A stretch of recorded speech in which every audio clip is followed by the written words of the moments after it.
এবার ভাগ্য খুলে গেল বাংলাদেশের তরুণ পেস বোলার তানজিম সাকিবের। লঙ্কান প্রিমিয়ার লিগ এলপিএলে কলম্বো স্ট্রাইকার্সের হয়ে 2 কোটি চুক্তিতে দল পেল এই তরুণ পেস বোলার। দর্শক, এবারও টি-20 বিশ্বকাপে বল হাতে দুর্দান্ত পারফর্ম করেছেন তরুণ পেস বোলার তানজিম হাসান সাকিব। তার বোলিংয়ের গতি, ইয়র্কার এবং সুইংয়ের সামনে রীতিমতো দাঁড়াতে পারে না প্রতিপক্ষ ব্যাটাররা, এবং মাঠের মধ্যে তার আগ্রাসন দেখে রীতিমতো ভয়ে কাঁপাকাঁপি করে প্রতিপক্ষ ব্যাটাররা। এবারে টি-20 বিশ্বকাপে বাংলাদেশের বোলারদের মধ্যে সর্বোচ্চ 9টি উইকেট শিকার করেছেন তানজিম হাসান সাকিব। আর এবার বিশ্বকাপে দুর্দান্ত পারফর্ম করে দারুণ সুখবর পেল লঙ্কান প্রিমিয়ার লিগ এলপিএল থেকে।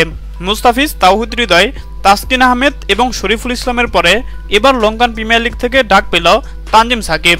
কলম্বো স্ট্রাইকার্সের হয়ে মাঠ মাতাতে খুব তাড়াতাড়ি শ্রীলঙ্কার বিমান ধরবেন তানজিম হাসান সাকিব। হ্যাঁ দর্শক, আপনাদের কি বলছি, আপনাদের কি মনে হয় এলপিএলে তানজিম সাকিব ভালো পারফর্ম করতে পারবে?